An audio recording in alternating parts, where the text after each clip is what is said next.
lot of our people, our young nation, are leaving to find their place. And they weren't ready for our people. Rival gang pulled a gun out on me, stuck it in my face, stuck it in my kid's mom's face. I didn't care, man. He loaded it, he cocked it. I wrestled it from him, and I shot him in the leg, took his leg off with it. So. In their minds, I think they're forming a brotherhood of like-minded people, people that all feel disadvantaged and outcast or the outside of society, and they decided they were going to take theirs.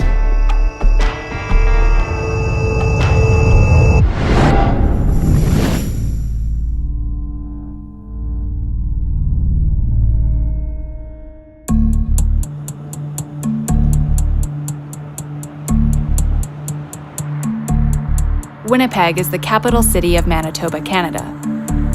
It's a prairie city with a population just under 800,000, about 10% of which are of Aboriginal descent.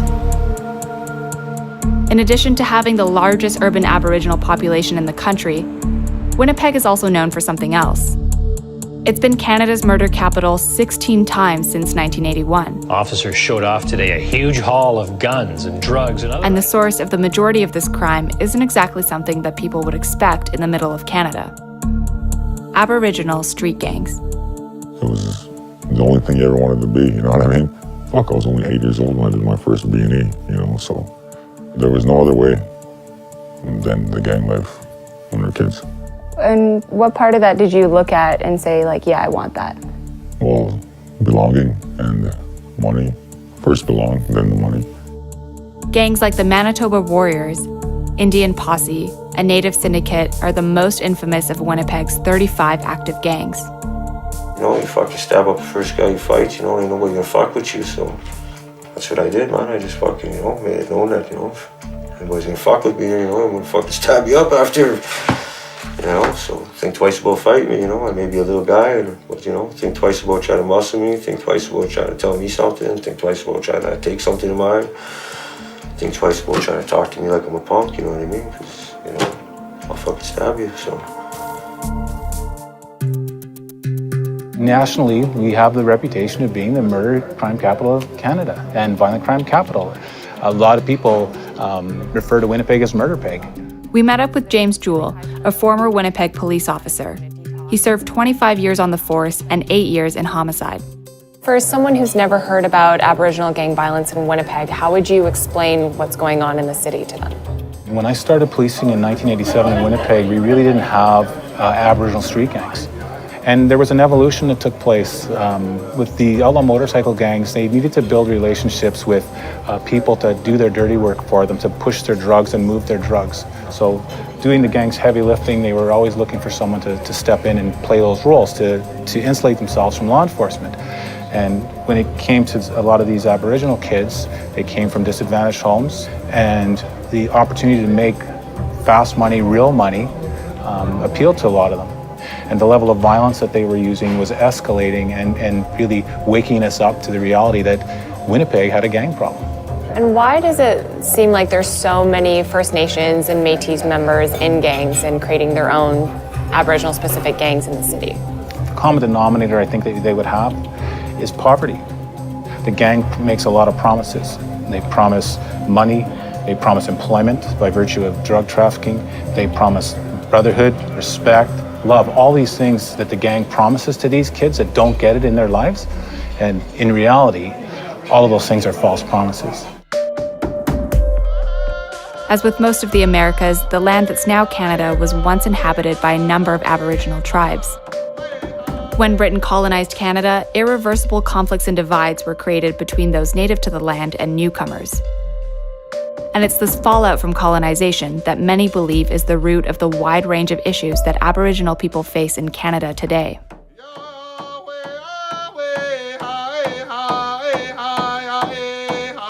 We went to the Saugeen First Nations Reserve outside of the city to meet with an elder and community teacher named Eric Korshen. My father, when I listened to his stories, they were independent. They had independent thinking. They didn't rely on anybody to feed them. They fed themselves. They looked after themselves, and they did it from the land. So what ended up happening was that the government kind of created this dependency, right? When they forced our people onto this reserve. In addition to essentially imprisoning Aboriginal people on reserves, Canada also systematically tried to strip them of their culture and way of life with the creation of what were known as residential schools. Indian residential schools were created as early as 1840, and by 1884, attendance was mandatory for all Aboriginal people under the age of 16. Large numbers of Aboriginal people's children were forcibly seized by the government and in my opinion, incarcerated in residential schools where they were told that to be an Indian was bad and they were prohibited from speaking their language or practicing their cultural beliefs separated from their families. We did this deliberately. Canada did this deliberately to try to eliminate Indians, to try to get rid of Indianness, to kill the Indian in a child, as one Ottawa bureaucrat put it. In the 1960s, Manitoba's hydroelectric projects flooded and devastated the traditional hunting and fishing grounds of Aboriginal people. That forced them to move in droves from the reserves to the city. Many of them arrived without job skills and settled in the poorest, most dangerous neighborhoods. My mom was in residential school at the age of 4, up until she was 16, and then she ran away from there. Bonnie's mother was one of the more than 150,000 children who were forced to attend residential school. While she was in residential school, she was abused, like physically, mentally, emotionally, wasn't allowed to speak her language. What would happen if she spoke her language? She would get beaten with a ruler or a whip, or they chopped off all her hair. So then when she was out raising us kids, she became an alcoholic. She didn't know how to deal with her abuse. And then all the abuse she went through, she would abuse us children. And then I grew up like that, not abusing my kids, but I became an alcoholic, a drug addict. I joined a gang because that's where I found security and probably identity, you had no idea about. I didn't know who I was. And how have you seen that, impact your son, for example? Look at him now, he's in a gang. The North End, Winnipeg's infamous inner-city neighborhood, is where Bonnie's son David grew up. We met up with him and his friend Ian. Both of them have been in gangs for most of their lives. We were real bad car thieves in the city. We was a notorious car thief here. Us two, high ranking. Yeah. They were on us every day. We used to, just for fun, we would park 10 cars, just chilling like this, just on the side. There'd be a whole group of us. We would take about 10 cars and we'll just smash them up, just crash into each other, just for fun, man. Just we didn't give a shit. I don't know. And how do you, how do you go from stealing cars to being affiliated with a crew? We were always affiliated. We started our own as kids, and everybody that was close when we were younger, we started our own, and we just went from there. And gradually, we moved on to a different gang as we got older. Bigger gang, yeah. What was the gang you were in when you were kids? The ones you started? Money Over Bitches. Money Over Bitches. Yeah. And what did you guys join after? Manitoba Warriors. Yeah. Yeah. So why did you start a crew when you were a kid? Is that even a thought in your head, or is that something you just did? We just did, man. Born into it. Born into it, yeah. It was just everything we seen growing up, man. Like I said, my mom was affiliated with the Warriors when I was younger, and my dad was Indian Posse here. And my dad was at the Los Bravos, yeah. So and it just went on from there. So when you were, growing up, going from starting your own crew to being a part of Manitoba Warriors, were you making a lot of money? Is that what you wanted? What's one of the big reasons that you'd be in a money. career? Yeah. It's all about money, huh? That's what it is, yeah. At 16 years old, I owned 4 cars. I had dirt bikes, I had quads, I had everything. Yeah. Yeah, me too. 15, used the gold chains, Gold bracelets, rings, a ring on every finger. I was wearing $10,000 chain. That just seemed like after a while you get sick of all that, man. I don't know. Yeah, you grow out of that shit, right? Because you were just so fascinated by it as a kid, and now you just started to realize, and it's all heat. Yeah. attracts attention. So like growing up, like, you know, what was that like? Like, was there, you had to fend for yourself, you had to look after yourself, was there Pretty food much, on the table? Yeah, Exactly what it is. I was paying my mom's bills at 13, 14, because she was so bad into her drug habit. Like, I pretty much raised my younger ones to a point until they were old enough to take care of themselves, so. Was that normal with most of your friends? Like most of your friends? Yeah, most of us, we were like that. We were providers. That's why we did what we did. Yeah. Because our parents weren't capable of doing it. What do you make of how some of these gangs are co-opting identity in their crew? So for example, they have names like Indian Posse, Native Syndicate, Manitoba Warriors, trying to take their culture and creating it into something different. Historically, as part of our nation, there is a process in life where we all are warriors, and we become warriors for the people. That teaching, that being a warrior hasn't left our people, but it's coming up within our young people because they form these relationship gangs. Unfortunately, it's built upon some out of our family networks that were damaged. But it all comes down to identity. What lots of our people are hungry for is that identity.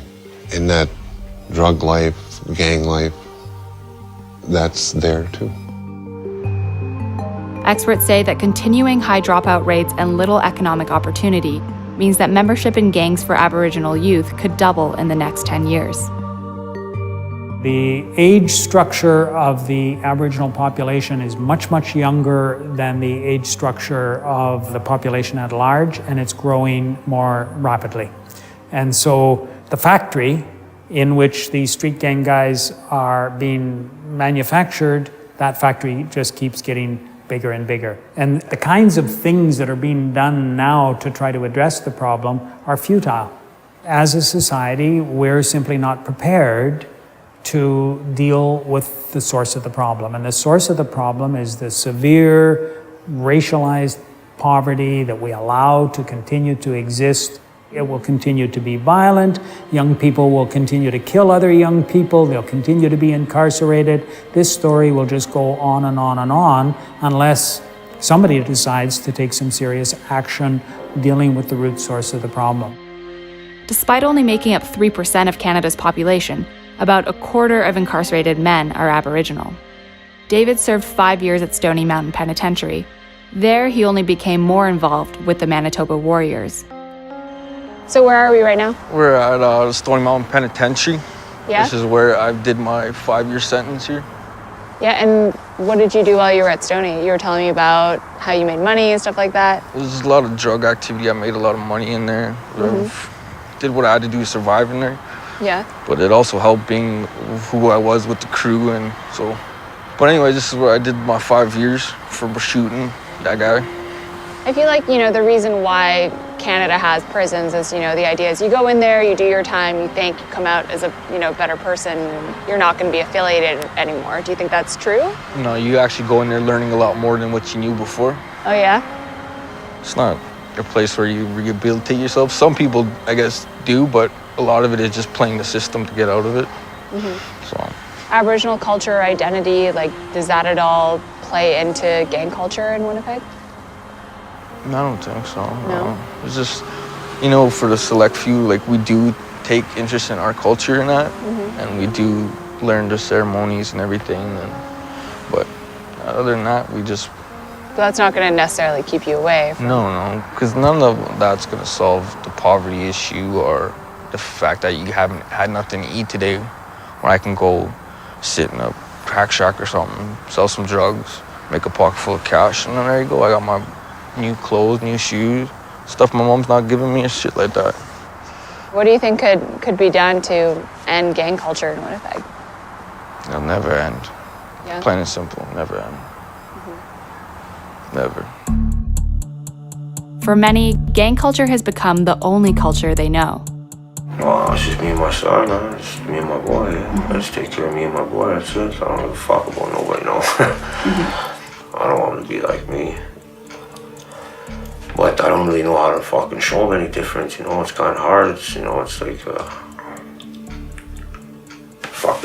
it's on my skin, man, it's, you know, it's the way I talk, it's the fucking, it's my friends, you know what I mean, my kids' uncles are all my bros, they're all fucking gang members, you know what I mean, like, that scares me in a way because I don't know how to teach my son right from wrong because I myself don't know right from wrong, you know what I mean? Like I don't even know right from wrong. Like I do, but I don't, even though I don't want to show my boy that way of life, my boy's still gonna know what's up and he's gonna know what I am, and he's gonna know who he is, and he's gonna know this is how we do it here.